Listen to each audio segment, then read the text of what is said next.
They say tough times don't last. Tough people do. But when you're 0-3, how much longer are you really gonna last?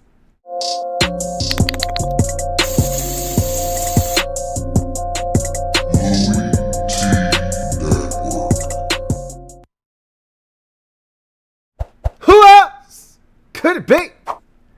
Me, your mate, Louie T. Welcome to the 94th installment of the Louie T Network podcast. I, of course, am your set man, Louie T. Thank you for joining me.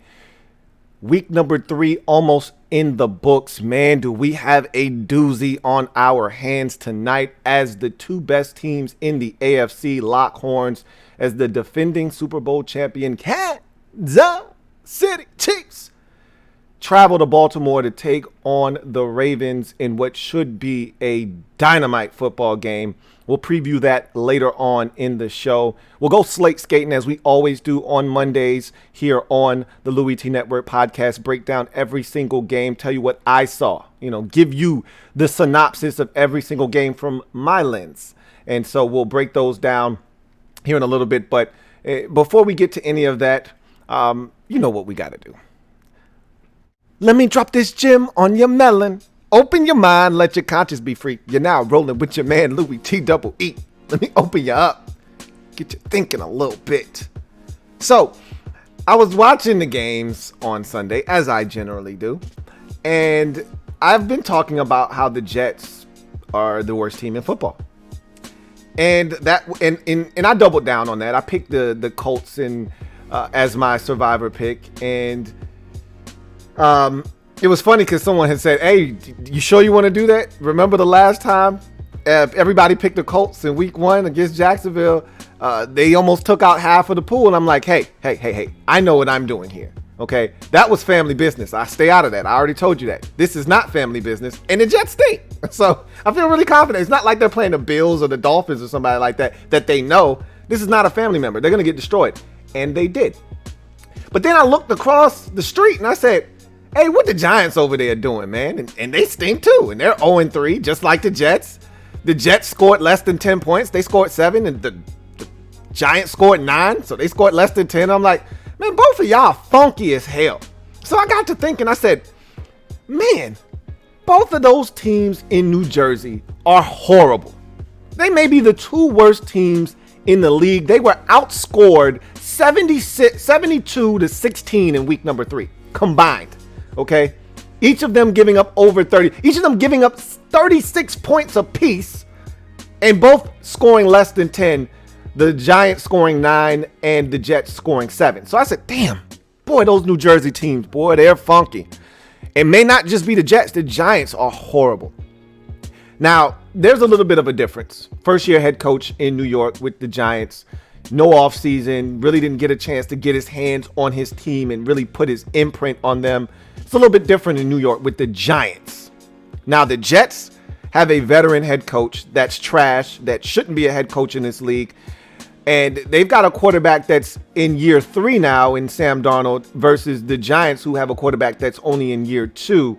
But I'm looking around and I'm saying, these are really similar situations when you start looking at the roster. Both of these rosters are just putrid. I mean, I think the Giants are, to me, a little bit more competitive on the defensive side of the football than the Jets are. I thought the Giants hung tough, but their offense is just so bad and they keep turning the ball over. And there's only so much you can do when you get no help from your offense. And that's essentially what's going on with the Giants. But when you look at their games, They were in that Steelers game week 1. The defense kept them in that game, and Daniel Jones had a horrendous pick, just a back-breaking pick against the Steelers that changed that whole game. I mean, look at the defense hanging in tough despite turnovers by the offense versus the Bears, and they had a shot to win late. I think the Giants defensively are way more competitive than the Jets are. The Jets are just putrid. They are a train wreck.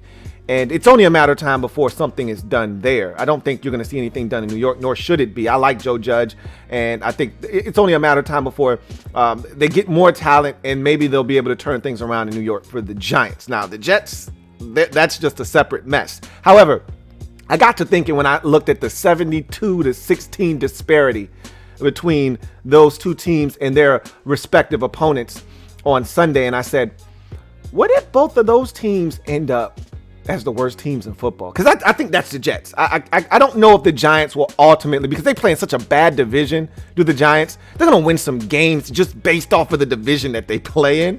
So you got to assume that just off of the strength of the NFC East being the NFC least again this year, that they're going to win at least 2, maybe even 3 games inside the division. You'd like to think that they'll be able to muster at least 1 or 2 in the division, whereas the Jets don't have to get anything in their division. They could get swept by New England. They could get swept by the Dolphins. They could get swept by the Bills. They could win nothing in their division. So it's very conceivable that the Jets are going to be the worst team in football. But what if the Giants are right there with them?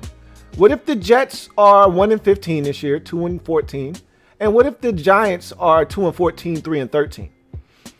And Daniel Jones' turnover issues don't calm down. And with the Jets, Sam Darnold doesn't take that next step. And he doesn't have neither one of these quarterbacks have any help around them. It's a shame because, at least for Daniel Jones, the assumption was, hey, Saquon's going to take some of this load off of your shoulders. Don't worry, you got a little bit of help. Now you look around and you're like, man, you got to do this by yourself. Now, they went out and they got Devontae Freeman, and he may help, but he's no Saquon Barkley at this point of his career. And so, good luck. You're going to need it. And their offensive line isn't any good. Neither of these teams' offensive lines are that good for that matter, but that's no here nor there. I wanted to ask this. What if both of these teams are absolutely disgusting this year, and at the end of the season, you look up and the Jets are 1-15 and the Giants are 2-14? And both quarterbacks really haven't shown you much of anything. I still, if I'm the Giants, I'm not willing to give up. But look, when you're picking this high in the draft, can you afford to pass up on potential elite prospects at the quarterback position? If you can upgrade that position, can you afford to pass? Now, Darnold is a guy that a lot of people seem to like. I've never been a Sam Darnold fan, never. But that doesn't mean he doesn't have talent. And there was a play in this game versus the Colts. The only touchdown that they scored today, as a matter of fact, where he eludes 3 guys on the play, scrambles out to his right, and throws a BB to Braxton Berrios for a touchdown. Now, it was the only touchdown of the day, but he had to make that play in order for them to get in the end zone there. He's got talent, is what I'm trying to tell you. We've seen him have games where you go, man, this guy can really play. And then we've seen games where he's seeing ghosts and he can't play. Look, all I'm saying is, I talked about this last week with Baker Mayfield. I kind of sprinkled Sam Darnold in there in the conversation, but I really didn't focus on him a lot. But is it getting late early for Sam Darnold? And hell, even add Daniel Jones in there. If these two teams are picking first and second, can you afford to pass on Trevor Lawrence? Can you afford to pass on Justin Fields or, one of these other quarterbacks, Trey Lance? Can you afford to pass on one of these guys if you're picking at the top of the draft? You don't have to give anything up to get these guys. They're falling right to your lap. Can you afford to pass these guys up because you think you have the guy? Or do you want to get the guy that you know is going to be able to play in this league? I think that's a fair question to ask for both of these organizations, because I can tell you right now, they're not going to win very many games. I'd be shocked if these two teams combined won more than 7 games this year. I'd over right now. Jets and Giants combined win total on the season. I'm giving you 6.5 right now. You taking the over or the under on that? I'm just telling you right now, I'm taking the under. Taking the under on it. I don't think those two teams are going to combine for more than 6 wins this season. They stink badly. If one team is able to elevate the other team and take that total to 7 or 8, it'll be the Giants that find a way to get hot, whether it's in the division or win a game or 2 that they have no business winning, and they win 4 or 5 this year. But the Jets aren't winning any more than 2, maybe 3 games. Both of these teams could win 3 games apiece. I wouldn't be shocked by that, but I don't think the Jets are winning 3 games this season. I really don't. They're a really bad football team. And at some point, I think you have to put 2 in the dome of head coach, of his coaching career. Let me specify that. You got to take Adam Gase out back and his coaching career out back and just pop. Just end it quick, man. Like, don't torture him. Don't drag it on. Just take him out back. Take his coaching career out back. Put 2 in their dome and just keep it moving. All right. And allow this man to be a coordinator like he's supposed to be in this league, or a quarterback's coach. You don't usually fall from the ranks of head coach all the way down to positional coach. I think he's going to end up being somebody's coordinator and be really good at that. But this is not for him. Everybody's not made to be an NFL head coach. So I just wanted to throw that out there. These New Jersey teams stink. No, they don't stink. They stink. There is a stench coming from Jersey right now that you can't shake, with a 200-mile radius. These two outfits are absolutely horrible. Horrible. Okay?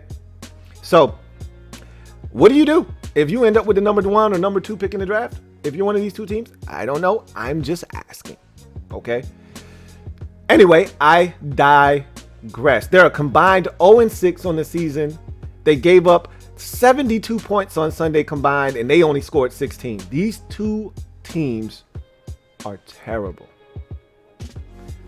Let's get to Slate Skatin, man. Put on your skates. Let's go around the league, man. Let's have some fun, shall we? I got my rollerblades on. I'm ready to go skating around the league. So let's do it. Now, it was not a pretty week for the kid. Yeah, I got a chance to salvage this thing and get to 10 wins this week. But after 2 13-3 gems that I offered up, this was a big step backwards. But these weeks happen. I learned a lot this week, though. I can tell you that much. I won't make some of the same mistakes that I made this week. And it could be worse. The Vikings could have found a way to win, Some other teams that I had and I ended up on the right side of could have lost, like a Seattle or like a Green Bay. I mean, those games could have went any way. I could have easily been, scrambling to get to 8-8 right now, but I'm not. I'm trying to get to double digits. So let's go down the slate of games. We start. This is a perfect segue. We start in the Meadowlands with the Giants. And they were hosting the walking wounded San Francisco 49ers in a game that I thought could be really competitive. And at the beginning, it was. The defense, as I mentioned, they put up a fight usually at the beginning of ball games. And for the Bears game, they put up a fight the entire game, even though they fell down early in that game 17-0. They held serve. The Bears didn't score another point, and they had a chance to win that football game. Final seconds, they're at the Bears' 13-yard line with a chance to win. And they weren't able to get it done. Anyway, I digress. They hung tough. It was 6-3 for a really long time in that game. And they were just right there hanging tough. As a matter of fact, I think that score might have even been 6-6. I think it was 6-3. I don't know if it ever was tied at 6. I might be confusing the Raiders game and this game, but that's no here nor there. You thought they might have had a shot with Nick Mullins at quarterback and Jerick McKinnon starting at running back, with Jeff Wilson getting a bunch of carries and Brandon Ayuk having to take a lot of totes. Jordan Reed and Ross Dwelly out there catching a football at the tight end position with no George Kittle. Reed goes down at one point. It's the Ross Dwelly show. I mean, this is what the 49ers, Kendrick Bourne is tearing you a new asshole. The Giants just don't have enough on either side of the football. And they let Nick Mullins have a field day on them. The defense did what I expected them to do, which was pretty much muzzle the Giants offense, because there is nothing out there for Daniel Jones. He was their entire offense.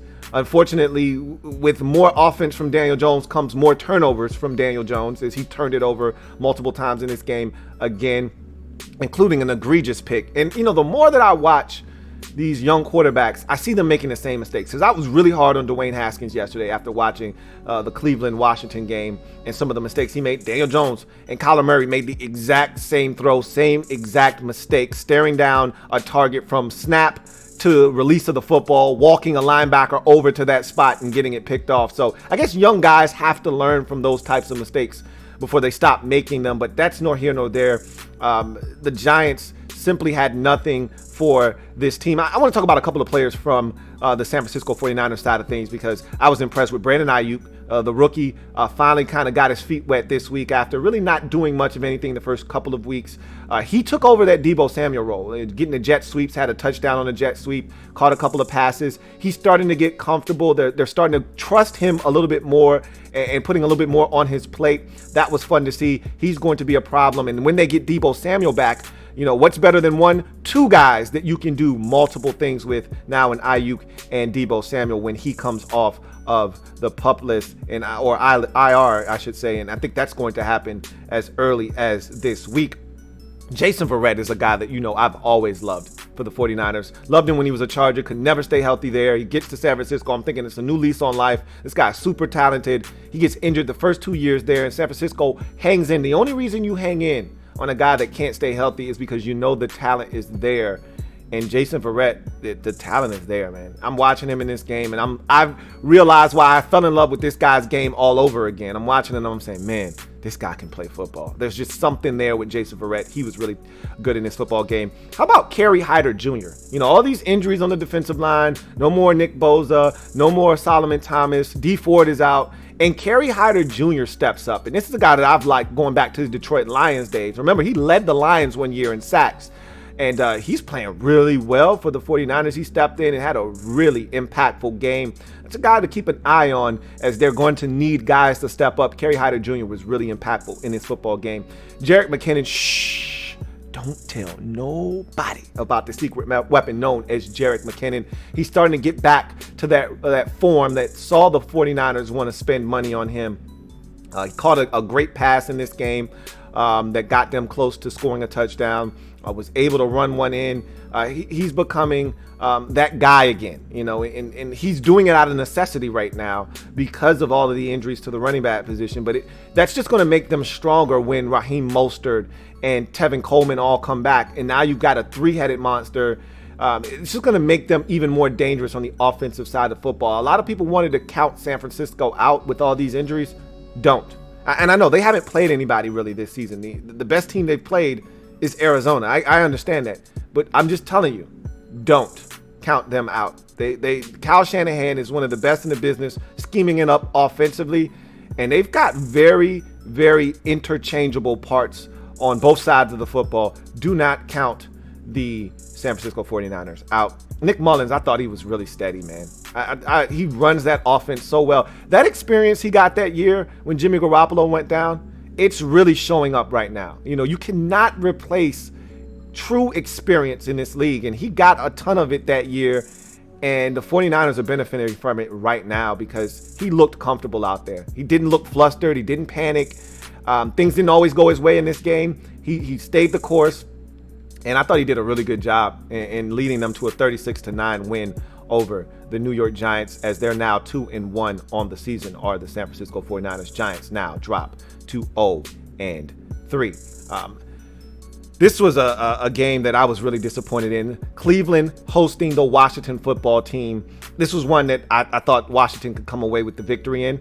And early in this game, Washington jumps out to a 7-0 lead. So we talked about a fast start. They got off to a fast start. Offensively, they were moving the football. Defensively, they were getting off the field. I told you I wasn't impressed with Baker Mayfield, and I wasn't impressed with this Browns team as a whole. Their run game is the only thing that I've ever been impressed with these guys, and Myles Garrett too. And both of them did what I expected them to do. All right, so, but Dwayne Haskins and his turnovers were the real story of this football game. 3 interceptions, a fumble by Haskins, all leading to 24 points scored by the Browns in a game in which they scored 34 points total. So, and when you look at it from that lens and that spectrum, you say to yourself, this was a game you had a chance to win. You're down 17. Really, the first interception was backbreaking because you had all the momentum. You were up 7-3. You were driving the football down the field again. Haskins forces a ball over the middle of the field, overshoots his target. It's picked off by Carl Joseph. Never, ever trust a man with 2 first names. And he returns it deep into Washington territory. That turns into a Nick Chubb touchdown. And then the game never was the same, it seemed like. They run off 14 unanswered, take a 17-7 lead into the halftime break. And courtesy of another Dwayne Haskins interception, they score another touchdown right before halftime. So we come out of the halftime break, and the defense gets a couple of stops. The offense gets going. They score 14 unanswered points, and just like that, missed an extra point, so 13 unanswered points. And now it's 20-17. Washington's ahead heading into the fourth quarter, and you're feeling good. And then Dwayne does it again. He throws an interception. Now, before that interception, the defense gave up a long drive in which the Cleveland Browns simply ran it down their throats. You can blame Dwayne all you want. How about you get a stop there? How about you don't give up a 11-play, 6-minute drive in which they ram it down our throats, starting at the end of the third into the fourth? That'd be nice. How about you not let Nick Chubb and Kareem Hunt do what they've done, which is defecate all over rush defenses all season long? How about you not let them do that to you? But they did. And so they take the lead 24-20, and then Dwayne decides he wants to get in on the fun, and he throws another pick, and that leads to another Browns touchdown. Now it's 31-20, and then he fumbles. The game was pretty much over at that point. We weren't going to come back, but he fumbles. Myles Garrett beats Jaron Christian around the edge. Look, Myles Garrett is one of the premier pass rushers in the league, so you knew it only was a matter of time before he hit home, and he did. And for the second week in a row, he forces a fumble, and that turned into a field goal and essentially game, set, match. Browns win 34-20 over Washington. Really disappointing because Baker Mayfield was not impressive in this game. He really didn't have to do much, but when he had to make throws, he made some throws on some third down situations, but he missed some throws in this game, and really the game was there for the taking, and Washington simply made too many mistakes. And credit the Browns. They didn't make any mistakes. Washington had 5 turnovers. The Browns had 0. That's how you find a way to win in this league. And they ran the football. Chubb over 100 yards. Kareem Hunt had a solid day. And they get the job done. 34-20 for the first time in ages. These guys are over 500 at 2-1 on the season. And now they'll head to Dallas next week to see if they can't find a way to keep the party going. Meanwhile, Washington drops to 1-2 on the season. And you had a chance. Now you got to go home and try to find a way to contend with the Baltimore Ravens. Good luck. You're going to need it. Next game up on the slate. Man, the Eagles stink. And I talked about this last week as the Eagles host the Cincinnati Bengals at home. 2 0-2 teams looking to get off the schneid. And the expectation was, hey, the Eagles can't possibly lose at home to Cincinnati, right? They're bad. They're not that bad, though, right? Right. Yeah. No, they're not going to lose that game. So in my mind, I'm saying they're going to be 1-2. They're going to get off the schneid. And maybe this will be the turning point that they need in their season. And what I came to realize is that this is not the same Eagles team from the last 3 or 4 years. Like, they don't have their shit together. They're a different bunch. They're not good. And Carson Wentz isn't going to come and save them because he's a part of the problem, a massive part of the problem right now. But got to credit the Bengals too. They're a scrappy bunch. They fought tooth and nail in this game. They had opportunities to win, but they're a young team. And I talked about this. Young teams usually find ways to lose games. Well, they didn't lose this one like they did in week 1 when they had a chance to win and they lost that game. They just didn't win this game, but they didn't lose. So I guess that's an improvement, right? You're heading in the right direction. You could have lost. You could be 0-3 instead of 0-2-1. But they fought in this game. But Joe Banner said it. And we dismissed him. Oh, he's just being an angry old man. He's an old curmudgeon.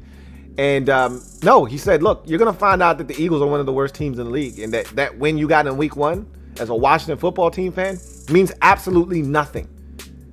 As these weeks progress, he's looking more and more right. Okay, the Eagles are not good. Dallas Goedert had an ankle injury, left the game in the first quarter, did not return. That was a massive injury because right now the Eagles don't have much at the receiver position to speak of. They're relying heavily on their backs and their tight ends to really help matriculate the football down the field.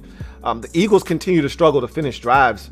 That was a problem in week 1 against Washington. That was a problem in week number 2 versus the Rams. It reared its ugly head again in this game. They just simply are failing. And that's not the Eagles I know. Carson Wentz would roll out of the pocket on 3rd and goal from the 7, and he'd extend, and then he'd find someone in the back of the end zone, whether it's Ertz or Goddard or Miles Sanders or whomever, Greg Ward. He'd find someone, Alshon Jeffrey, back of the end zone, touchdown. That's not happening this year. You know, they're getting down there and they're having to settle for field goals. And so that was a problem in this game. We have a T. Higgins coming out party in this game. Okay, good to see T. Higgins finally showing what made the Bengals spend a top of the 2nd round pick on this guy and really want to feature him as their premier wide receiver moving forward. He was outstanding in this game. 2 touchdown grabs, made a bunch of other plays in between. You saw why they are excited about what this guy can be. He just looks weird in 85. I'd like to get him another jersey number. It doesn't fit his frame and it doesn't fit him. But who am I to tell him what jersey number he should wear? He looks like he should be in the teens. He looks like he should be wearing like number 15 or number 18 or something. But 85 it is, and he made plays in this game, and his 2 touchdowns were humongous in the outcome of this football game. Wentz continues to struggle, and that's a really understatement. At one point, this guy was viewed as one of the top upper echelon up-and-coming quarterbacks in the league. When you start talking about the next wave of guys, that next wave was headed by Carson Wentz. At one point, we were talking about this guy potentially being an MVP in this league, and he looks like a shell of himself right now. And I can tell you what it is. He is struggling with confidence. And you can tell when a player is struggling with confidence. He didn't just get bad overnight. Like, it's funny because it's amazing. People love to have this narrative that guys just stink all of a sudden. No, they lost confidence. Like Xavier Rhodes just didn't stop figuring out how to play corner. Like, he's just not a terrible corner all of a sudden. He lost confidence. All right. And we're going to talk about him a little bit later on in the show because he had a big game in week 3. But when you can tell when a guy is losing confidence. And Wentz right now, his confidence is waning. Okay? He needs a life raft because he is drowning right now in his lack of confidence. And he had 2 interceptions in this game. One was tipped, but the other interception was just a horrible decision and a bad throw. He missed a wide open Miles Sanders. Would have been a touchdown. If he hits him in stride, he walks in the end zone. All right, missed him there. And he's just struggling right now, man. He's not seeing the field well. When opportunities down the field present themselves, he's not hitting them. He's struggling. There's no other way to say it. He's in his own head right now. Meanwhile, the guy opposite of him, his counterpart in this game, Joe Burrow, is playing with an abundance of confidence. He actually left the game temporarily due to an injury, but came back in the game. And like I said, another solid performance by Joe Burrow, giving his team a chance to win. They fell short, but Burrow gave them opportunities in this game. In an interesting play late, Eagles are setting up to attempt a 54-yard field goal to win the game. And they end up having a false start. So now that field goal gets pushed to 59. And there's about a good 20 seconds left, 19, something like that. Enough to where if you miss this kick, Bengals get 1 first down, 1 quick completion, they could attempt a game winner and potentially beat you. So what does he do? He decides to punt the football. And essentially what he said there is, I'm cool with a tie. Not the guy that I know, but it was the right decision because they weren't going to make that 59-yard field goal. And if you miss that thing, you put yourself in a position where you're probably going to lose the football game, or at least have a chance to give Cincinnati a chance to steal this one at the very end. So they play for the tie, and that's what we got, a 23-23 tie. I hate the overtime rules where it's 10 minutes. That's why we've seen more ties in the last 3 years than we probably had seen the previous 30 years combined. You don't see ties very often in this league, but you see them a lot more often now because they decided to take 5 minutes of overtime away, which is dumb. Don't talk to me about player safety. It's 5 additional minutes. Crown a winner and let's move forward. Let's not keep having ties. Now the rest of the season, we got to say 0-2-1. We got to say 5-4, 5-11, and 5-10-1. Like, who wants to keep doing that? Now we don't have a choice. Both of these teams lead the game at 0-2-1. The Philadelphia Eagles are bad. Really, really bad. The Las Vegas Raiders traveled to New England. And remember, I challenged them. I threw a challenge flag at the Las Vegas Raiders. I said, hey, prove it. You want me to believe that you're legit? Prove it. I don't believe you. I don't believe you. You need more people. Prove it to me. Go on the road and beat New England. They hung tough for the first, 27 minutes of this game. Chase Winovich with a sack kind of really started the beginning of the end for the Raiders in this game. He sacked Derek Carr, forced a fumble, really. He knocked the ball out of his hands as he was passing by. The Patriots recover.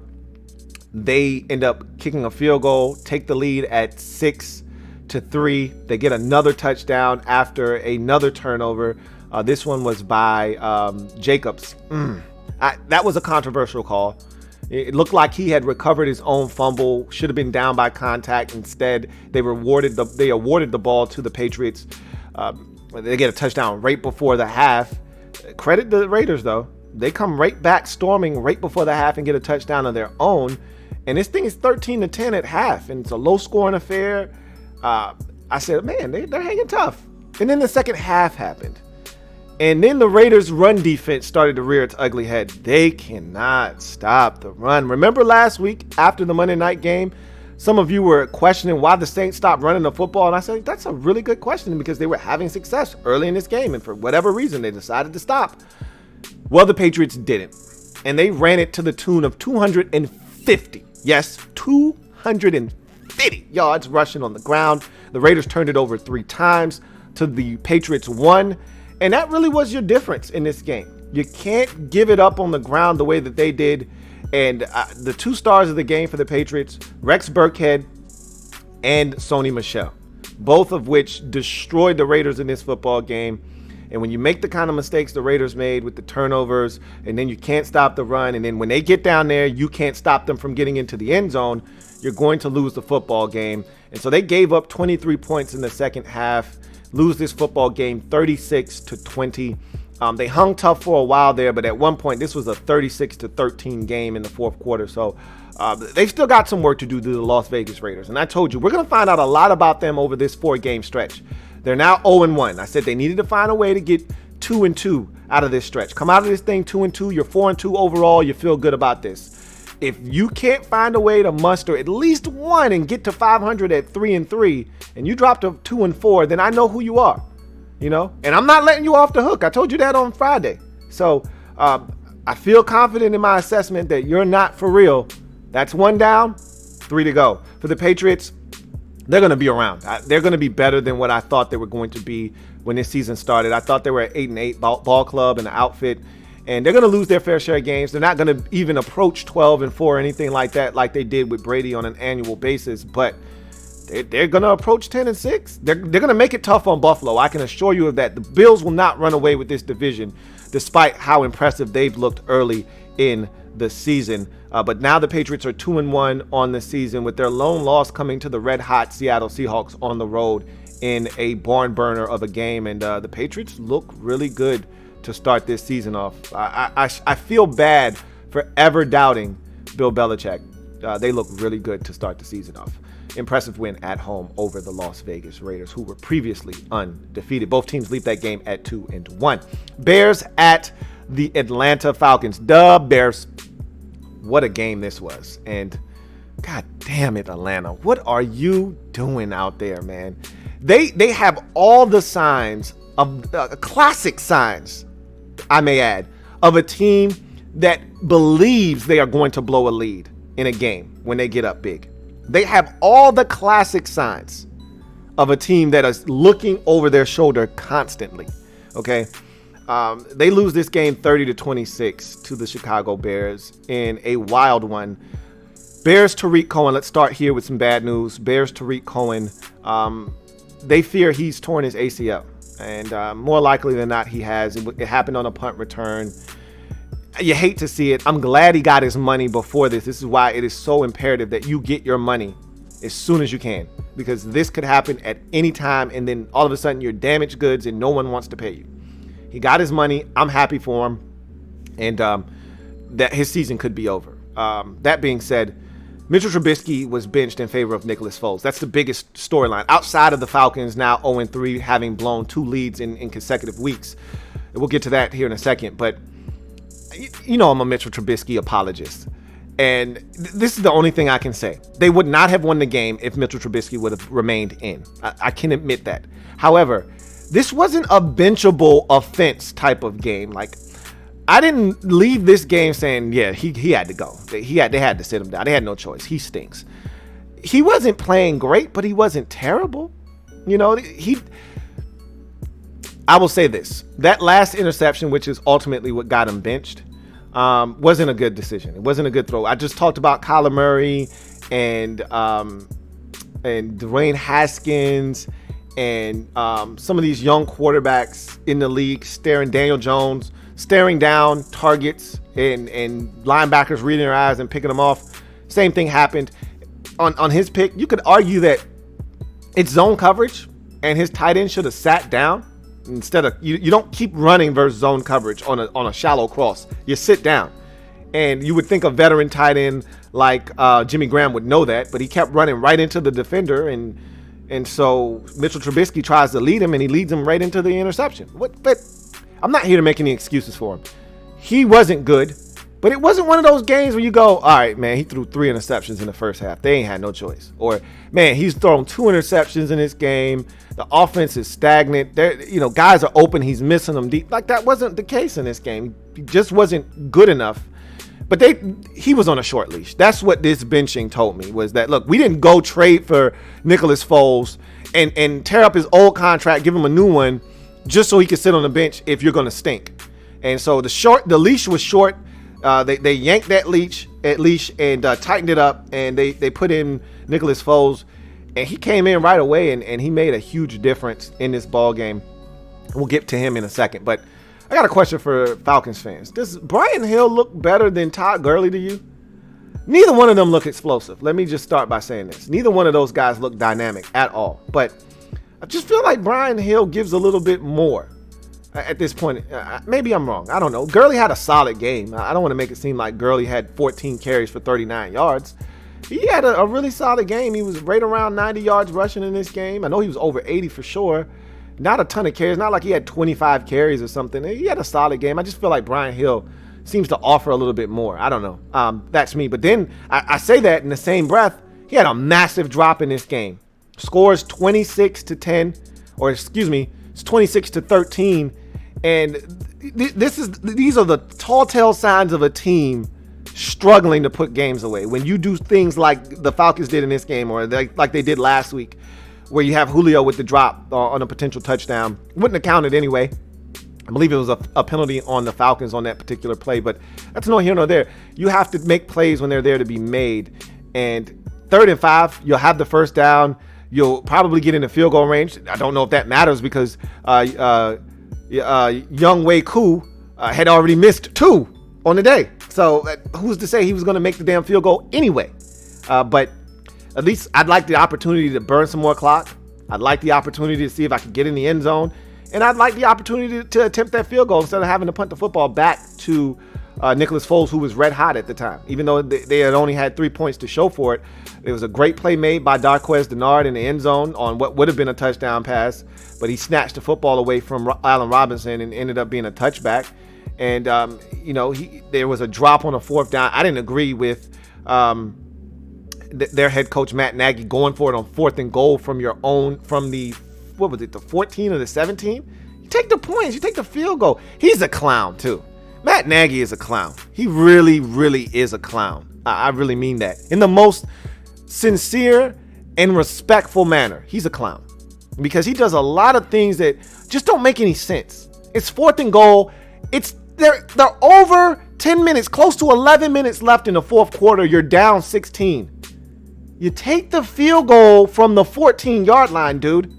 Like, what are you doing? I don't understand. Anyway, Bleeding Ray Wilson interception gives Falcons the ball at the Chicago 20-yard line. The Falcons gain 1 yard and have to settle for a field goal. And it's plays like that. I talked about last week against Dallas where you left points on the field, or as a wise man once told me, you left meat on the bone. And I said, you needed to be, after all those turnovers in the first quarter and those fake field goal or fake punts that you were able to foil, you needed to walk away with more than a 19-point lead, but you had to settle for some field goals, and that hurt you at the end of the game. It shouldn't have, but it did. In this game, Bleeding Ray Wilson gets a great interception, gives you the football 1st and 10 from the Bears 20-yard line, and you pick up 1 yard. And then Matt Ryan, for some inexplicable reason, decides that it's 2nd and goal from the 19 and 3rd and goal from the 19, and he needs to score a touchdown. And that you can't pick up 4 yards on 2nd down and pick up 5 on 3rd down and move the sticks. Nope, you need a touchdown now. And so you took 2 ugly shots to the end zone and then settled for a field goal. Look, I'm not saying, I'm just saying. Anyhow, Young Wei Koo misses 2 kicks in this game. You lose by 4. I'm no mathematician. I did not sleep at a Holiday Inn last night. I just have a bachelor's degree. Okay, so correct me if I'm wrong, but 6 plus 26 is 32. You lost by 4. 32 is more than 30. You would have won the game. I'm not saying, I'm just saying. I digress. You have the drop by Brian Hill on 3rd and 5. Your kicker misses 2 kicks. Matt Nagy tries to give you the game. He goes for it on 4th and goal from the 17 with 11 minutes left. They don't get it. They tried everything in their power to give you this game. That was a dumb decision. He should have kicked the field goal, cut the lead to 13. Now 2 touchdowns wins you the football game at 27-26. But he's a genius, for lack of a better term. So he thought that it was a good idea to go 4th and goal from I said 14 earlier, from the 17-yard line. And it almost worked. Anthony Miller almost came up with the catch. But that was a dumb decision. You got a bunch of possessions left in this football game. Why are you not taking the field goal? I don't understand. Anyway, I digress. I think analytics, this is that analytics bullshit where he's thinking, well, we're down 2 scores. And if I kick the field goal, I'm still down 2 scores, but it's a different type of 2 scores. Who wants to have to score 2 touchdowns and 2 2-point conversions? You know how you know how hard it is to get 2 2-point conversions and 2 touchdowns? Like, why not take that off your plate and now just need 2 touchdowns and 2 extra points? I'm not saying, again, I'm no genius. I didn't sleep at a Holiday Inn last night. I'm just a professional football watcher. That's it. That's all I ever have claimed to be. I digress, though. How about Nicholas Foles in this game, man? He pulled a 4th quarter Mitch. His mama named him Mitchell. I'm going to call him Mitchell. He pulled a 4th quarter Mitchell on us in this game. Scorching hot in the second half of this game. Now he got some help from the Falcons. Again, when you're looking over your shoulder waiting for them to come and catch you, I equated this last night, and this is the perfect analogy for where the Falcons are when they have a lead. They're that power running back that gets a massive hole on what looks like a 62-yard touchdown run. But right around the 15-yard line, they start looking over their shoulder because they know, I don't have enough speed to outrun their entire defense. Somebody's coming to get me. I'm not fast enough to score from 62 yards out. This is probably going to end up being a 57-yard run down to the 5. And he knows it. And so he starts peeking over his shoulders. Who's coming to get me? Who's coming to put me out of my misery? And that's what the Falcons are right now with the Brian Hill drop, the 2 missed field goals. And how about that tackling display on the first of those 2 4th quarter touchdowns by Nicholas Foles? What about that garbage display of tackling there that allowed Allen Robinson to jaunt into the end zone with about 5 minutes left in the game? Boy, was that horrendous or what?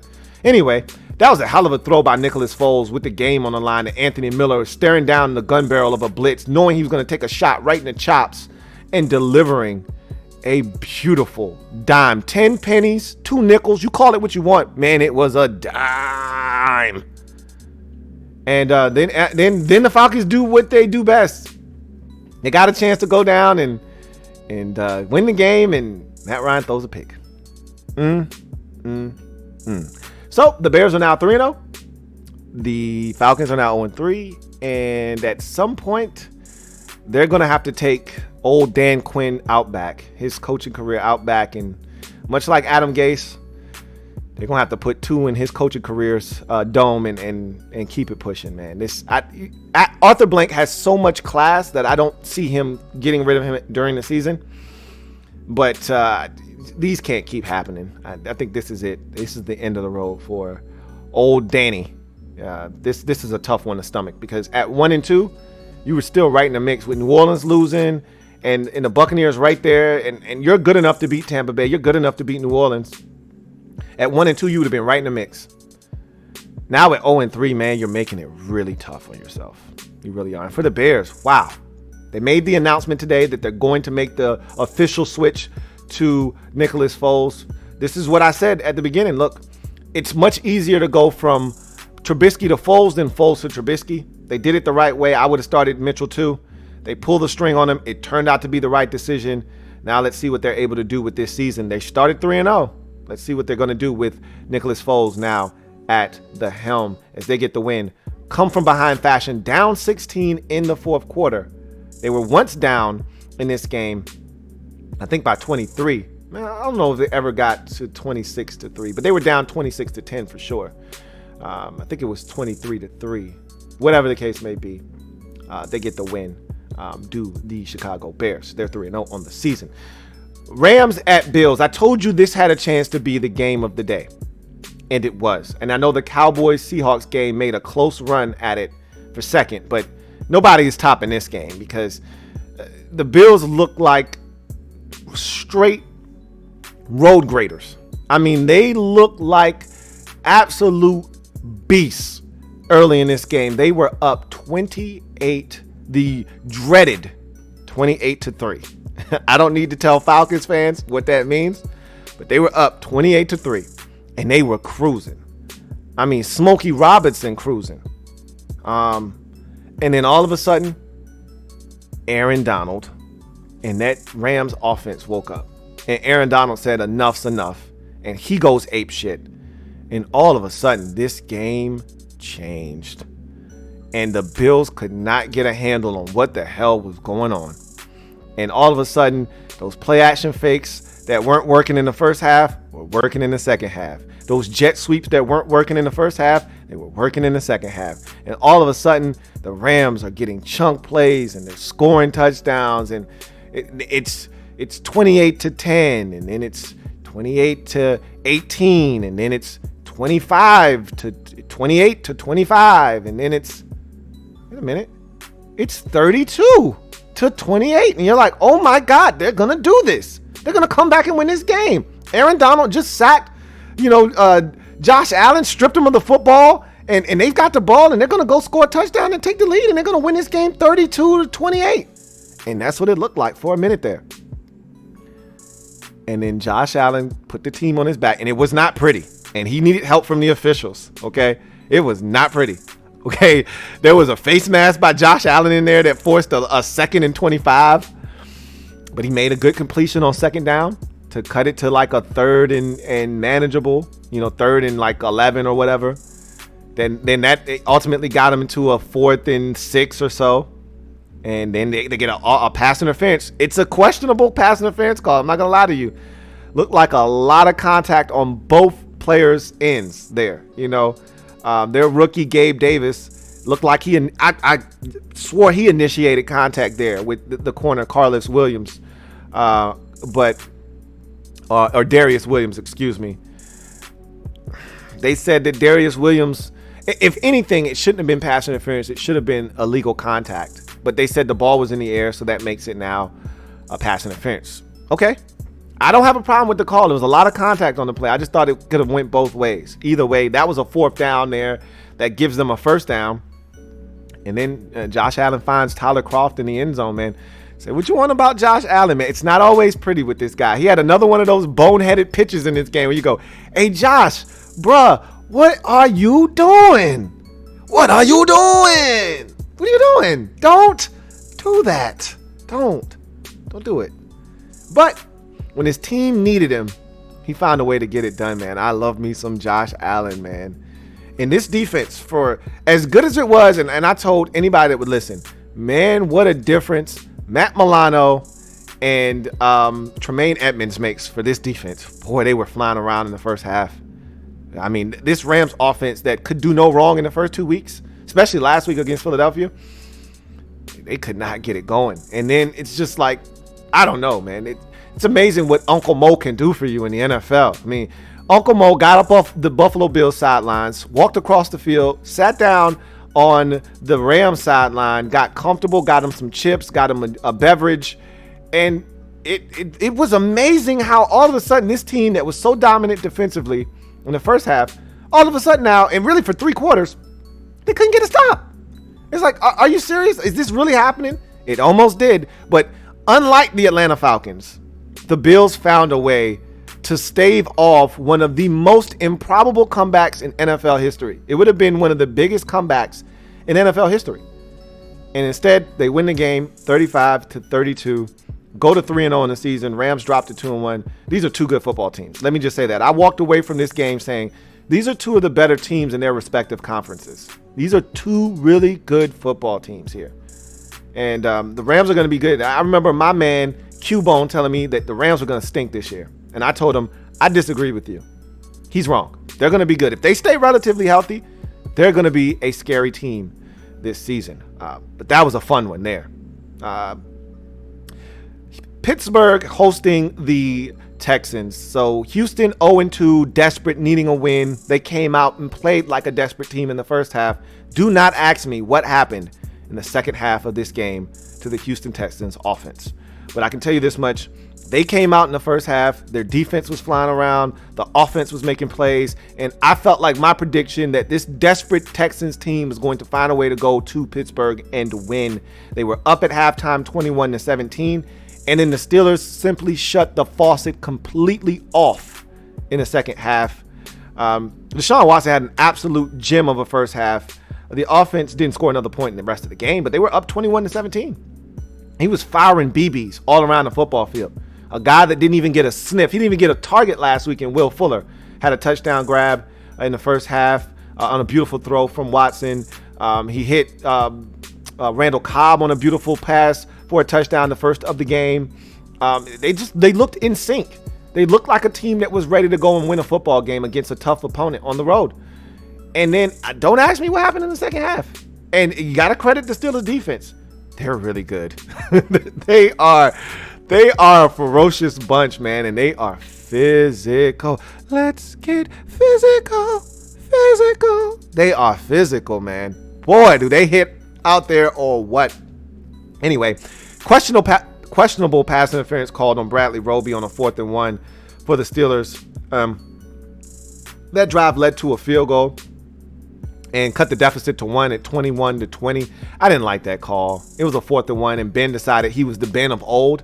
Instead of them handing the football off, or, old school Ben would just chuck it up to Antonio Brown 30 yards down the field, and it'd be a touchdown. He'd be like, they did that on foot. They had the balls to do that on foot. This is not, you don't do that with this Ben right now. This Ben isn't capable of on 4th and 1 chucking it 30 yards and feeling confident that it's going to be completed. And so you don't reward them for that. Now, was there contact? Sure it was. That wasn't a catchable football. Don't bail them out there with that call. I didn't like that call at all. And that's a big play because now the Texans would have had great field position. Maybe they take that field position and get some points. I don't know. We'll never know because they called pass interference and it turned into a Steelers field goal. Anyhow, Eric Ebron seems to really be getting comfortable with Ben. They're getting really comfy, cozy, man. I mean, they're starting to really make beautiful music, and Ben's looking for him. And we know Ben loves him some tight end work. Whether it was back in the day, Heath Miller, every now and again, Vance McDonald had a farm, E-I-E-I-O. But Ben loves throwing it to the tight ends, man. If you give him a competent tight end, he'll feed him the football. And he's got something that he can play with Eric Ebron at the tight end position, man. He's got one. He's got a real one there. Ebron making some really big plays in this game, some big third down conversions on some tight window throws. And then in the catch in the end zone, that's a great throw. That's an even better catch by Ebron on a 3rd down and goal. That's big boy football right there. Ebron looks like he's settling in nicely in Pittsburgh. And then the Texans offense disappearing act in the second half, it just left this defense out to dry. It left them to fend for themselves, and they still only gave up 11 points in the second half. I mean, when you look at 28 points as a whole, you say that's a lot of points. But when you look at it where you say, well, the offense scored 21 in the first half, 28 should be enough because you expect them to at least score 10. If they scored 21 in the first half, they could at least muster 10, right? In the second half, get you a win, right? They went to sleep. And again, credit the Steelers defensively for putting their offense to sleep. But they got to be better, man. They have to be better, do the Texans. And I don't know how this I don't know how they managed to lose that football game, but they did. That was so disappointing because I thought I was on the right side of that one. But the Steelers are now 3-0. And I'm tell you what, this offense still doesn't look right to me yet. But if you keep giving them time to figure it out while they're winning, they're going to be a problem for the Chiefs and the Ravens and the Titans and all these other teams, the Colts, all these other teams that have aspirations of being among the best in the AFC. You're going to look up, and the Steelers are going to be right there at 8-1, and they're going to be a problem and a thorn in your side if you're not careful. You better start finding a way to beat these guys while they're still trying to figure out some things offensively. You know, they sprinkled in a little bit of the Maryland back in this game, so they're trying to get him a little comfortable and have this three-headed monster at the running back position now with a little bit of speed that he can infuse into the offense. Don't let them figure all of this stuff out while they're still winning. You better toss a loss or two in there, because if you don't, I'm just saying they're now 3-0 on the season. Meanwhile, the Texans, my goodness, I need to find out what their next 5 games look like, because I still don't want to. They looked so good in this game for a little while. I don't want to count them out. You know how I feel about Deshaun Watson. I refuse to put them to sleep right now. I need to figure out what their next 5 games are real quick, because I think this team is fully capable of making a run at this thing and turning out to have a competent season where they get to 9-7 and ultimately end up being a playoff team. So let's see. They've got the Vikings at home. That's a winnable football game. Then they got the Jaguars at home. Very winnable football game. Then they got the Titans on the road. Then the Packers. Then the Jags. And then, they're going to be okay. They're going to be just fine. If they win the next 2 games, which are very winnable, home for the Vikings and then the Jags, you get to 2-3. Then you got a tough one, Packers. But it's a winnable game. We'll see what they do there. But then you get the Jags again. That's a very winnable game yet again. You get the Browns. They could be at 4-4 if they do the things that I know they're capable of. We could look up. They could be at 4-4 and have a new lease on life this season. Even though Bill O'Brien doesn't deserve it, Deshaun Watson does. So I'm not counting them out yet. Of the 0-3 teams, they're the only one that still look. It's a faint pulse, and they're right now on life support. If that respiratory gets plugged out, they're dead. Their season is dead. But right now, that respiratory, I think it's that respiratory machine. I think it's going to breathe enough for them to snap out of this coma, and I think they're ultimately going to come back to life. They may have a little bit of amnesia, and they may not be as they may not be the same team that they looked like at the beginning of the season, like we thought they could be, but I think they're going to fight.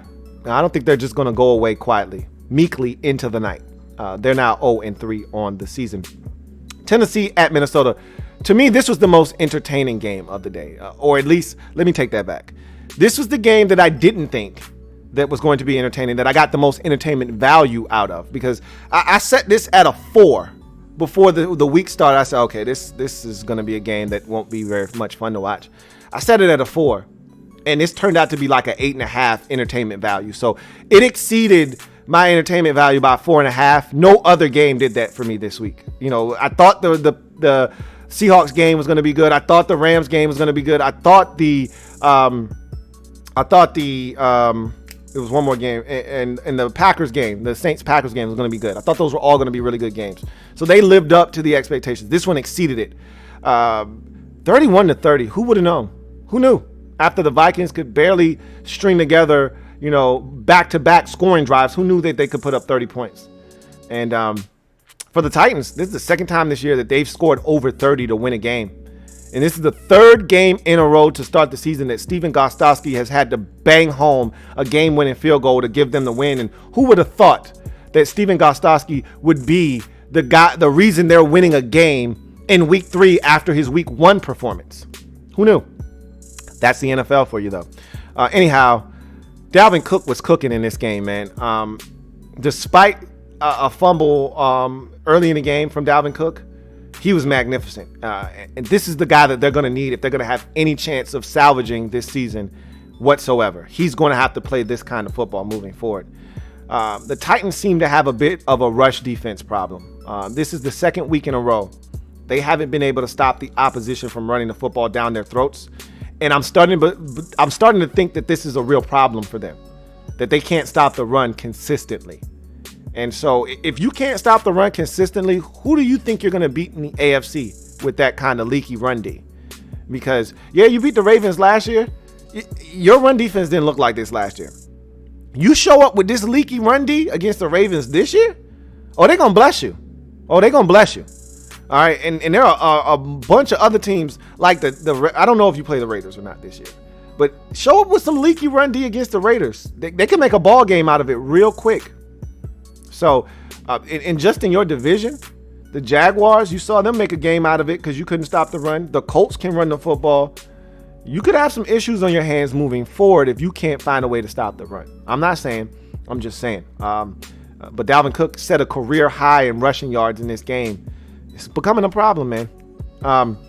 Kirk Cousins finally discovered wide receiver Justin Jefferson in this game. He finally realized that, I don't have to force it to Adam Thielen. There is another guy out here. And I told Kirk before the season started, I said, hey, look, man, you got a stud rookie over here, man. Use him. And he didn't. He didn't listen. And, man, Justin Jefferson went nuts in this game. The Eagles were stupid for passing up on this kid. 7 catches, 175 yards, and a score, including a big 72-yarder where he split 2 guys that were trying to tackle him and scored a touchdown. He was magnificent in this game. Man, does he look the part. Justin Jefferson's going to be a stud. Anyhow, I digress. Titans with issues converting on third downs in this game, leading to 6 Stephen Gostkowski field goals. Wow. It's amazing that you won this football game. 6 field goals? Really? Yikes. You scored 31 and 18 of those points are field goals. You consider yourself lucky to win the game. Usually that comes back to haunt you and it backfires on you. But you found a way to get it done in this game with a little bit of help from the Vikings. Khalif Raymond was special in this game. After not having a catch the first 2 weeks of the season, he was massive. A couple of deep balls setting up some scoring opportunities for the Titans in this game. I think one of them might have even gone for a touchdown. He was outstanding, was Khalif Raymond in this game. And you know what? I got to credit Ryan Tannehill. He throws a beautiful deep ball. He really does. He's not quite in that Aaron Rodgers, Russell Wilson, discussion in terms of dropping it in the bucket, but he throws a beautiful deep ball. Whatever that next tier of deep ball throwers is, he's in that tier. He's a really good deep ball thrower. There's a good amount of air on his ball, and it's usually pretty damn accurate. Really impressed with him. Vikes needed a shutdown drive after the Jefferson touchdown that gave them the 24-12 lead. They were in command of this game after that big touchdown. They had all the momentum. And in baseball, they call it a shutdown inning, where after you take the lead, and they didn't take the lead here, they just expanded the lead, and they had all the momentum after being up 17-12. They take a 24-12 lead, and they are dominating this game at this point. Cook is killing them on the ground. They can't stop Justin Jefferson. They got it clicking on all cylinders. You needed a shutdown drive here. You needed to stop them from scoring after you scored, and you let these boys come right down the field and score. And sandwiched in between 2 touchdown drives by the Titans to take the lead was a 3-and-out by the Vikings. So not only did you not stop them from scoring after the Jefferson massive touchdown to give you the 12-point lead, you give up a touchdown, then you go 3-and-out, then you give up another touchdown, and now all of a sudden you're trailing in a game that you have been dominating for really 3 quarters. So that was really disheartening there, and that gave the Titans a 25-24 lead in this ball game. What a TD grab by their tight end, Mason, about to call him Mason Rudolph, Kyle Rudolph. Wow. He did a similar thing in Dallas, I think last season, with a one-hand grab in the back of the end zone. This was even better than that one. Wow. Had to get his feet down in bounds on this one, too. This was amazing. And so that put them back on top, 30-25. They went for 2. They didn't get it. And it ended up costing them in this game. So Holton Hill had a chance to win them the football game. They were up 30-28, and he had an interception right in his hands. Final drive of the game, Titans going down to get the game-winning field goal. Tannehill makes a mistake. Holton Hill has a chance to end it, and he drops it. They go down the field, they get in the field goal range, and Gostkowski bangs home like a 55-yarder or whatever. He was ridiculous in this game. He may ultimately be the special teams player of the week. You make 6 field goals in a game, and there was another kicker, the Carolina Panthers kicker, that made a bunch of field goals in their game, but Gostkowski had one for the win from 50 plus, and a lot of his field goals were deep bombs in this game. He was outstanding, and he was really one of the big reasons why they won this game. As they come from behind again, do the Titans, and for the 3rd consecutive week, need a Gostkowski field goal to win the football game, 31-30. They improved to 3-0 on the season, and for the Vikings, a heartbreaking loss. One that was very winnable. For the first time this season, you actually had a chance to win a game, and you let it slip right through your fingers. And now you're 0-3 on the season. Carolina at the Chargers. Chargers get the win here, the Panthers get the win here, 21-16, get their first win of the season. They're now 1-2 after the 21-16 victory.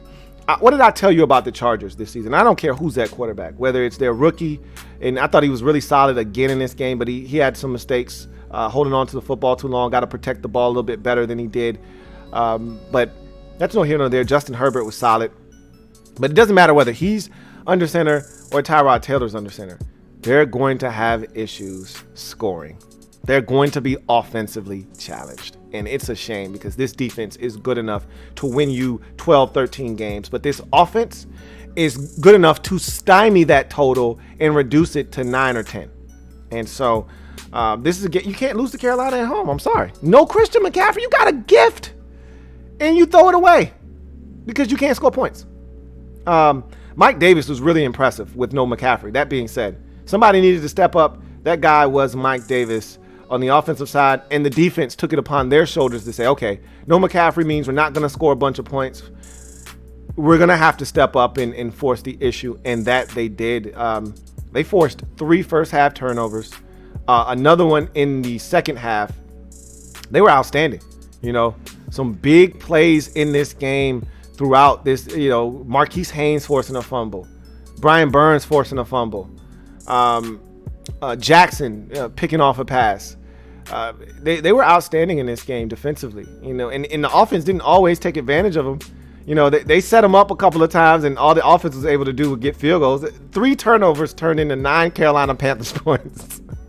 Now, the one right before the half by Jackson, which is deep, he returned it deep into Chargers territory. There was only like 8 seconds left on the clock, so they didn't have a lot of time to do anything. They had to settle for a field goal there, but they had some great field position throughout this game, and they really only were able to muster field goals off of them. I mean, their kicker, I talked about the Tennessee Titans kicker, Stephen Gostkowski. Well, their kicker accounted for the vast majority of their points in this football game. I think he ended up being like 5 for 5 in this game, if I'm not mistaken. The Panthers only scored 1 touchdown, so I'm trying to figure out how they managed to get to 21 with 5 field goals, because they scored the touchdown on the Mike Davis screen, and that was the only touchdown that they scored in the game. And that's crazy because that was a big mistake on the part of the Chargers. As a matter of fact, talking about that screen, they had a illegal formation on an attempted field goal by the Panthers, and that gave them an automatic first down. And on the next, I think it was 2 plays later, next play, Mike Davis catches the screen and they score a touchdown, and that made it 15-7. But had that not occurred, you're looking at a situation where they would have had 12 there. Wait, let's see. They had to have missed the extra point or went for 2 or something. Either way, you take 4 points off the scoreboard, or even 3. I can't recall if they went for 2 or not, because they made 6 field goals, or 5 field goals, and they scored 1 touchdown. So you take 3 points off the board because so the end of their total would have been 18. You got the football at the end of the game needing a touchdown. If you don't make that silly mistake on special teams, they're only up 2 late in the game, and then that changes the way you approach that final drive, and you would have gotten into field goal range for your kicker, And you would have had a chance to walk this thing off 19-18 instead of needing a touchdown and just falling short there and losing this game 21-16. And these are the types of mistakes you especially can't afford to make because you don't score any points. So you can't afford to be giving away points. If they're settling for a field goal, you need to make sure that's all they get. You can't give them another set of downs and expect them not to score a touchdown. You're not in a position, because you're offensively challenged, you're not in a position to be giving away free points. And you did that, and it came back to haunt you in this game. It's a shame because this Chargers defense is good enough, like I said at the top, to win 11, 12 games. But their offense is so bad. It is so pedestrian that they're probably going to be reduced to 8 or 9 wins this season, maybe 10. And I think they still lose this game if Tyrod Taylor's out there. I still think they lose this football game. I still don't think they score enough points. Panthers get their first win of the season. I told you they're going to be competitive this year, man. They're going to be really competitive. And Matt Rule's going to turn it around in Carolina. I guarantee you. Give him 3 years. The Panthers are going to be making some noise in that division.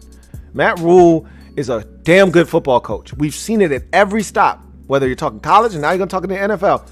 These guys are going to compete. They're going to play physical. They're going to fly around. You saw it in this game. They get the win. They're now 1-2. The Chargers are now 1-2 in the season, and you could easily be 0-3. You could easily be 3-0, but you're 1-2, and it's because of your offense. Jets at the Colts. There's not a lot to say here. The Jets are horrible, and they got dominated. I really want to talk about a few things on the Colts side of things. I don't have anything to say nice about the Jets, and I'm not going to even spend a lot of time on them. They're a train wreck. They're the worst team in football, and it's not even close.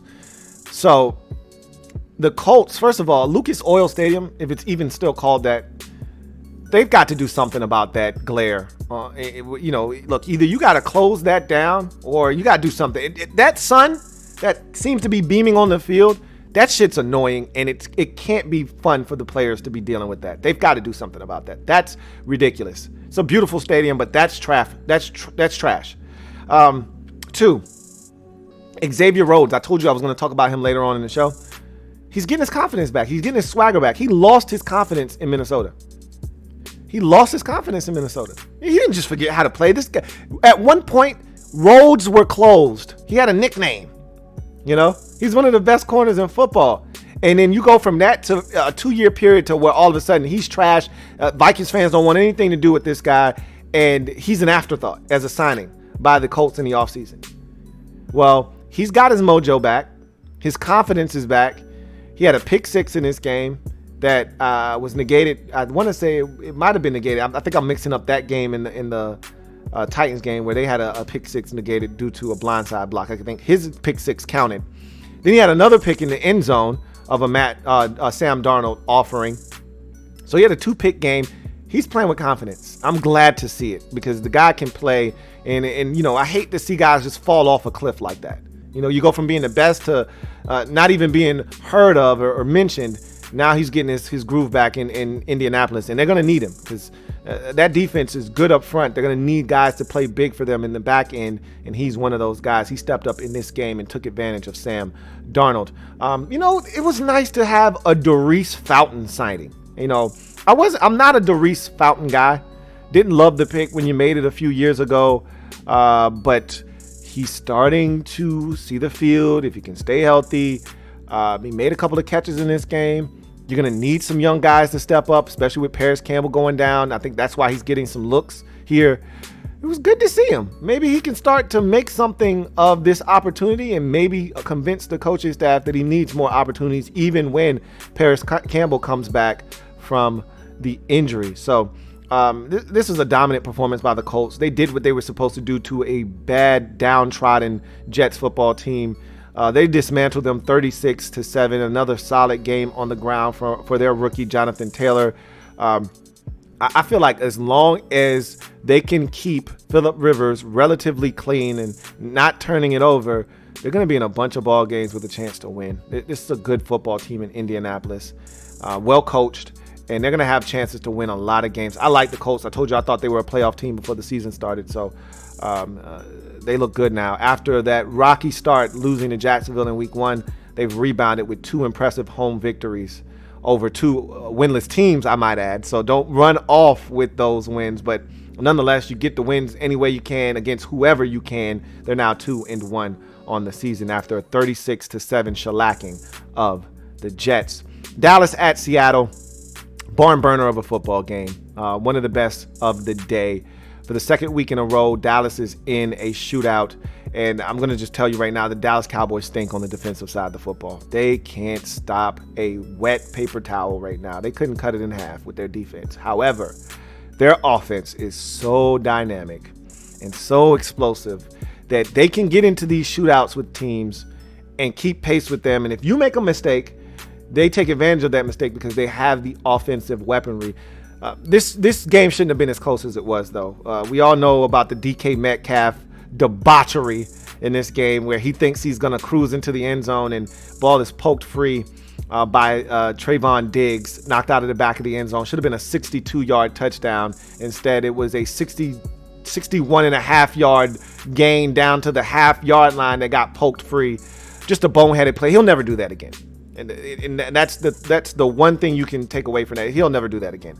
But it should never have happened. And then this game wouldn't have been as close as it was. But that being said, how about Trey Flowers doesn't drop an interception that would have put the Seahawks 1st and 10 from the Cowboys 13-yard line and instead kick it into the air right to Michael Gallup for a big gain? How about you not do that? And maybe this game isn't as close as it was, but as fate may have it, Dak Prescott went over 450 yards passing again. Michael Gallup had another massive game. How about Cedric Wilson? All right, what about a Cedric Wilson sighting in Dallas? He goes apeshit in this game for 2 touchdown grabs after really being non-existent in this Cowboys offense for like the last 2 or 3 years coming out of Boise. So, wow, did he just he runs. He reminds me so much of Roy Williams. He's stiff, he's tall, but man, does he cover a lot of ground when he gets going. And he had a massive day catching the football for the Cowboys. Zeke Elliott had one of the worst games I've ever seen from him. He dropped the football in the passing game, was non-impactful in the run game. A couple of weeks in a row where he struggled. Had some fumbles last week versus the Falcons. Didn't look himself this week. He'll bounce back, but he was not good in this game. But Dak Prescott and the rest of those receivers and the tight end from Stanford, they picked up the slack. And they gave the Cowboys a chance in this game. But how about Russell Wilson? My goodness. 5 more touchdown passes. That's 2 straight games with 5 touchdown passes. The first quarterback in the NFL to do that since Ben Roethlisberger back in like 2014. This guy's on a mission right now. 14 touchdown passes in the first 3 weeks. That's an NFL record. Should have been 15. Should have had 6 passing touchdowns if DK Metcalf didn't commit that tomfoolery down by the end zone. I mean, this guy right now, and he didn't even have his best game. There were some missed throws by him in this game.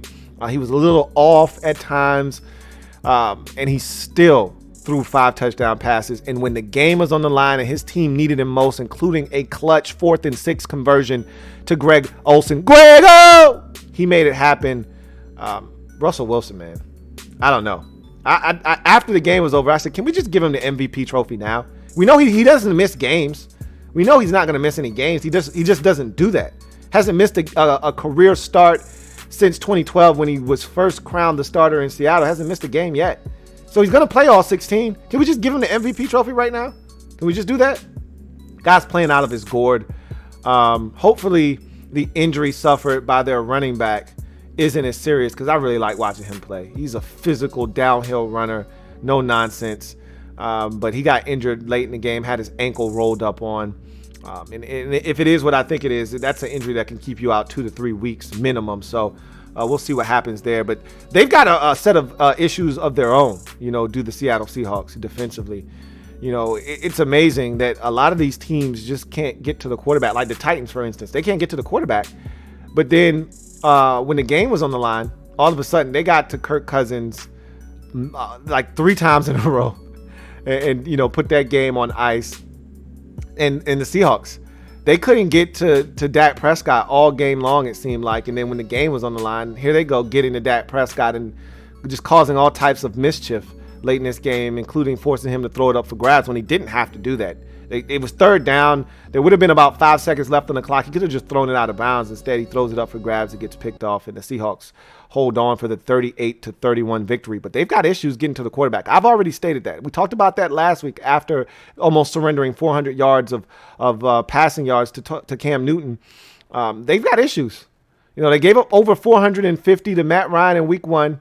They gave up 397 in Cam Newton last week, and they gave up over 450 to Dak Prescott. They've got major issues defensively, do Seattle. But if they can continue to score like this, 38 in week 1, 35 in week 2, 38 again in week 3, it's going to be tough to beat them with Russell Wilson at quarterback. But at some point, it's going to catch up to you if you can't find a way to slow down the opposition. So they get it done again, man. It's a fun brand of football to watch, I tell you that much. It's a different day in Seattle. No more are the days of 3 yards in a cloud of dust to Marshawn Lynch and Russ. You just find a way to get it done when we put the ball in your hands. Now it's, hey, Russ, go win it for us. And yeah, Chris Carson is still getting his fair share of touches, and Carlos Hyde and Travis Homer and all those guys are getting touches. But it's the Russell Wilson show. Make no mistake about it. It's the Russell Wilson show. And right now, it's getting really high ratings as he gets it done again, 38-31 over the Cowboys, who now dropped to 1-2. Look, it could be worse. You could be 0-3. You should be 0-3 right now. Instead, you're sitting atop the NFC least at 1-2, along with the Washington football team. Meanwhile, Seattle remains hot to start the season as they're now 3-0 and sitting atop the toughest division in all of football, the NFC West. Speaking of the NFC West, Arizona Cardinals looking to remain unbeaten on the season, hosting the Detroit Lions. This was a fun one too. Came down to the wire. It seems like the Lions know how to play the Cardinals. Remember, they should have beaten Arizona in Arizona last year, allowed the Cardinals to roar back in the fourth quarter, tied that game up, ultimately took it to overtime, ended up being a tie last season in week number 1. Detroit really flustered Kyler Murray in this game. First of all, let's start with this. What a difference Kenny Golladay makes to the Lions' offensive lineup. This was an offense that, at times looked like they struggled. In week 1, they moved the ball okay, had a chance to win. If DeAndre Swift catches that football on the final drive against Chicago, they win that game in week 1. But in week 2, they struggled to move the football consistently against Green Bay. That one got out of hand in the second half. Kenny Golladay plays his first game of the season in week 3 versus Arizona and has a great touchdown grab, and it just changes the dynamics of their offense. Again, you get your number 1 receiver back. It properly slots everyone. Now Danny Amendola isn't being viewed as a number 1/number 2 option. Now everybody kind of gets back into their proper slots, and now the offense can function the way that it was meant to. And so, now Marvin Jones is your second option. Now Danny Amendola is your third option. And now this offense, and I really like what they're finally doing with TJ Hockenson. He's finally getting some looks. They're finally getting him the football and exploiting his athleticism and using it to their advantage. And so that was apparent early that this offense was going to have a little bit more success and be a little bit more fluid with Kenny Golladay back in the lineup. Adrian Peterson. Still got a lot left in the tank, man. He is playing some really good ball for them early in this season. He looks like he's ready to go over 1,000 yards this season. He's playing really good ball for the Detroit Lions. Jeffrey Okudah making his debut last week versus Green Bay. Got torched a bit.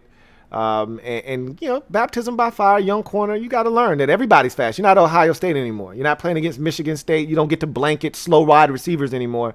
You're playing against the big dogs. You're stomping with the big dogs. Well, he was stomping with the big dogs in this game. Got himself a pick.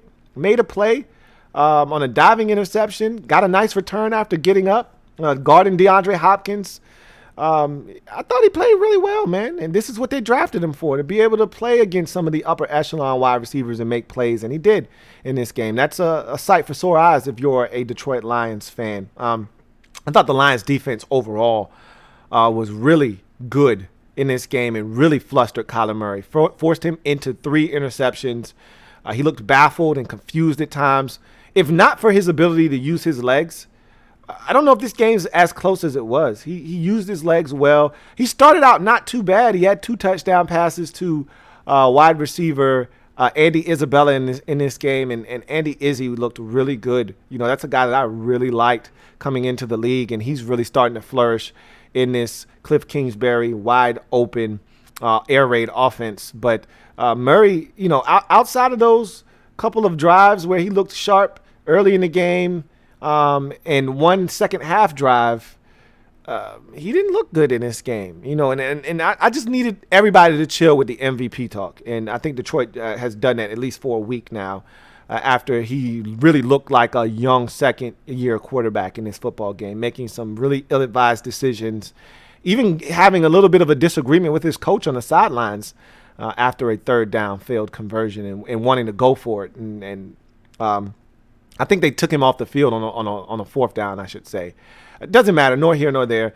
The Lions made the plays at the end of the game, and Matt Prater drills a field goal late to give them the victory, 26-23 over the Arizona Cardinals. And what was a seesaw affair in the second half, back and forth.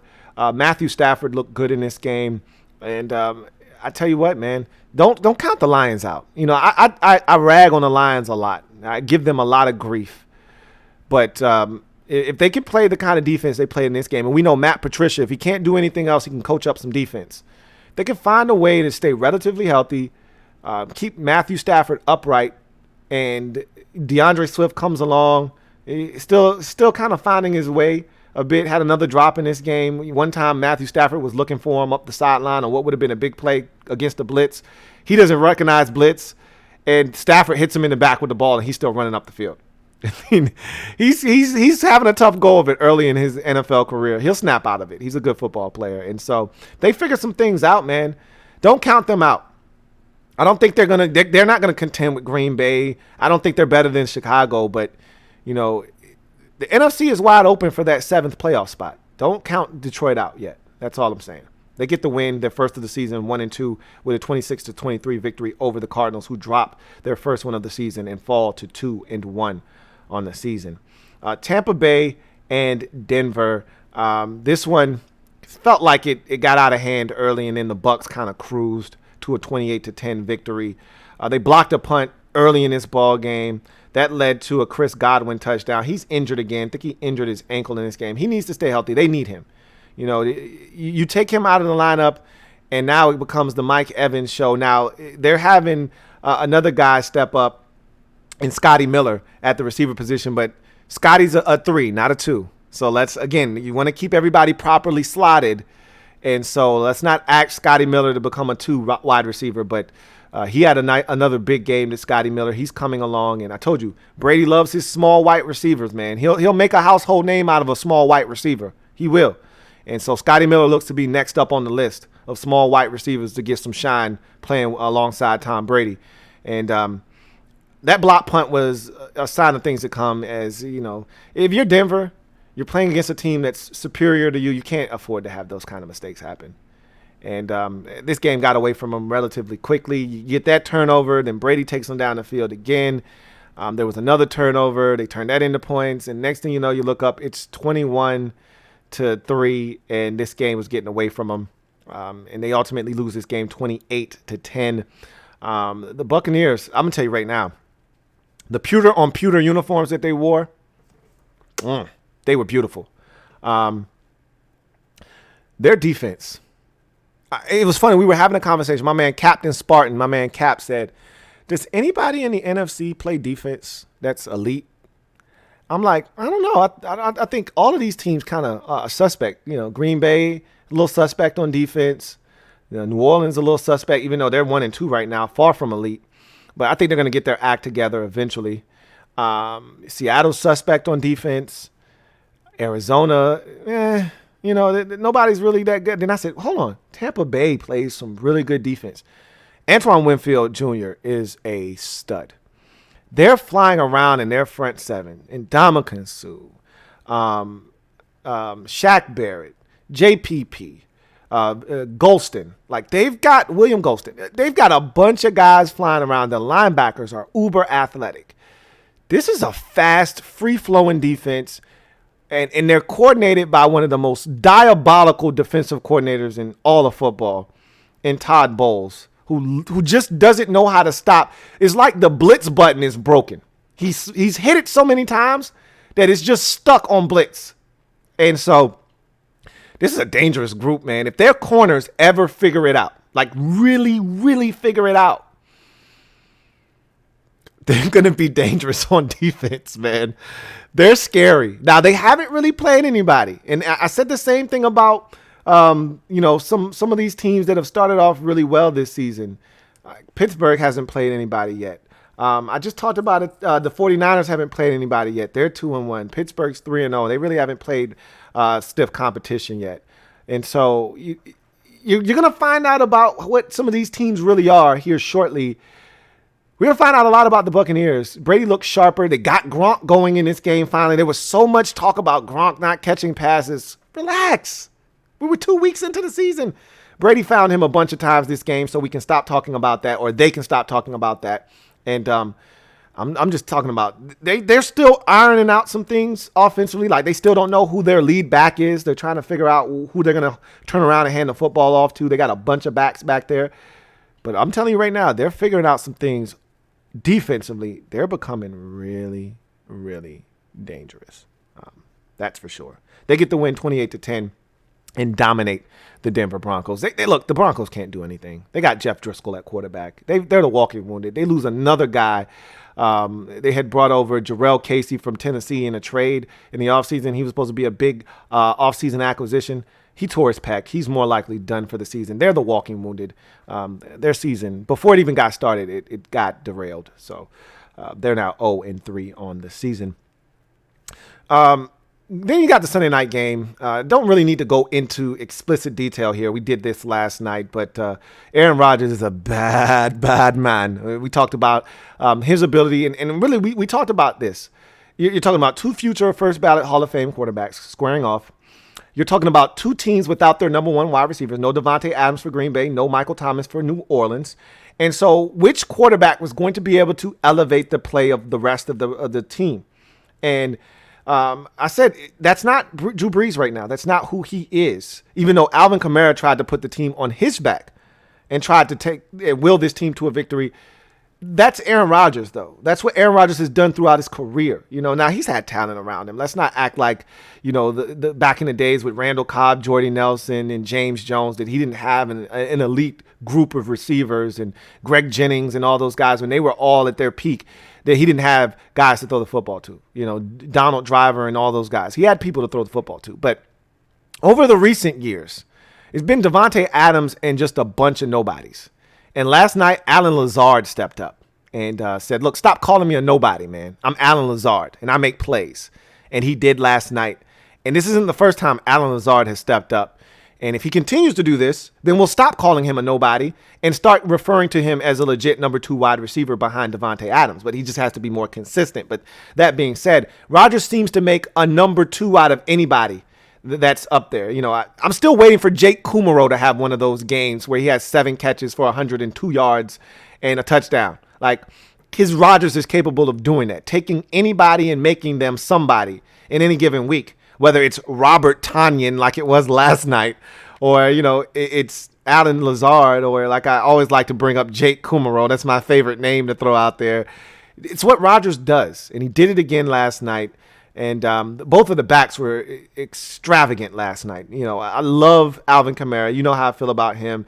But I'm also a really big Aaron Jones fan, and he was good again last night as well. So Aaron Rodgers doing what he does best. A big play in the game was a Zadarius Smith forced fumble of Taysom Hill as the game was knotted at 30. Saints right around midfield with a chance to take the lead, whether they take it on a field goal or a touchdown remained to be seen, but they were in great field position after getting a stop on 4th and 1, stopping the Packers and getting great field position. They give it right back to Green Bay, and this time Aaron Rodgers made them pay as he takes them down the field, gets them into the end zone. They win this football game 37-30, and they are now undefeated on the season at 3-0. Meanwhile, the New Orleans Saints drop to 1-2 on the season. So that's going to do it for Slate Skatin. Let's get to garbage time. So let's wrap this thing up talking about Monday Night Football. Let's preview this game. This is the one we've all been waiting for. And if you didn't know, ladies and gentlemen, if you didn't know, your ass better call somebody. This is the main event of the evening. I feel like we should get Michael Buffer for this one, or Jimmy Lennon Jr., or somebody. It's showtime. Well, let's get ready to rumble. I feel like we need to get one of those dudes, because this is a heavyweight championship heavyweight fight right here. AFC Powerhouses squaring off early in the season. I like my AFC or NFC powerhouse matchup like in week 8 or 9, not in week 3. This is too early for this. But look, I'm not turning it down. You're not going to get me to turn down some quality Monday Night Football action. Not when they trying to feed me Broncos and Jets on Thursday night. I'm not turning this down. Oh, no. Not after I had to endure Dolphins and Jags on Thursday night. Oh, no, I'm not turning this down. I deserve this is what I do. So this is going to be fun. I don't think this is going to be the shootout everybody else thinks, though. I don't think this is 38-30, with 68 total points scored in this game. I don't think this is 41-36 with 77 total points scored. I think this is 30-28 with 50. I think this is in the 50s. I don't think this game gets to 60 total points. I could be wrong. I wouldn't be shocked if this is 33-30, but I think this is more 30-28 or 27-23. I think it's somewhere in there. I don't think this is the explosive, dynamic, high-scoring affair that you guys think it's going to be, but I think it's going to be a hell of a football game. I think it's going to come down to the wire, and I think ultimately when it's all said and done, the Chiefs have the Ravens number, and they're going to find a way to get it done. And the Chiefs haven't really exploded on offense yet. You know what teams are doing this year to the Chiefs? They're saying, hey, we're going to play 2 deep safeties. Run the football. Go ahead. Run it. You're not throwing it on us deep, though. Tyreek Hill not getting loose and freaky on us. We're not having the big plays over the top, the quick strike ability. That's dead. 2 safeties over the top. You want to run it? Have at it. You're more than welcome to have 35 rushing attempts. But what you won't do is you won't hit us for 21 points in 1 quarter. Not happening. So maybe the Ravens are the team that's going to say, hey, we're not afraid. We're not scared. We're going to come up and we're going to challenge you. And we're going to do it with 1 safety high. I don't know. Maybe they say, look, the blueprint has been laid. Everyone else is having success doing it this way, so we're going to follow suit. Whatever the case may be, it should be a lot of fun. You know what? We need to have a Monday night booth discussion. I'm not really all that in love with those guys. I don't hate them. I don't love them either. You know what I would have much rather? I would have much rather them just gave us Chris Fowler and Kirk Herbstreit. I really enjoyed that on the Monday night call, the first one. I really enjoyed that. I would much rather those guys do the Monday night games than these 3 guys that they have doing the game. And you know what? I don't have a problem with shucks. What's my man? The lead, the play-by-play.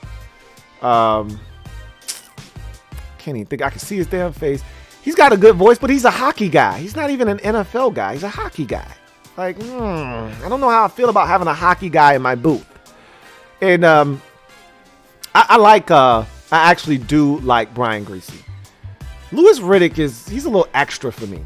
I'm not really feeling Louis Riddick, but that's another story for another day. We'll do that another time on this podcast. I digress. Let's get out of here. I thank you guys for joining me here on the 94th installment of the Louie T Network podcast. Remember, if it's not your man T, it's not, I repeat, not the best NFL coverage it could be. Remember, if you haven't already done so, what are you waiting on? Make sure you sub up this channel. Make sure that you subscribe to the Louie T Network. Turn on that notification bell so you don't miss a thing. All right. Also, hit that like button. If you're not on Patreon, you need to get on Patreon. A lot of great additional coverage on Patreon. We got NFL peak performers, the rookie wall. Some guys are going to rise and others will fall on this rookie wall this week because there were some great performances by some rookies this week that are going to make their debut on the rookie wall. So if you want this bonus coverage, Patreon is the way to get it. But I digress. I'm going to go ahead and glide to the side and allow you to get ready for Monday Night Football. So enjoy the rest of your evening. We'll reconvene later on for Monday Night Football. Should be one hell of a football game. Look forward to chopping it up with every single one of you after this game's over and talking about what a game it was. But until then, you guys have a good one. Take care. I'll see you guys next time. LouieTeeNetwork.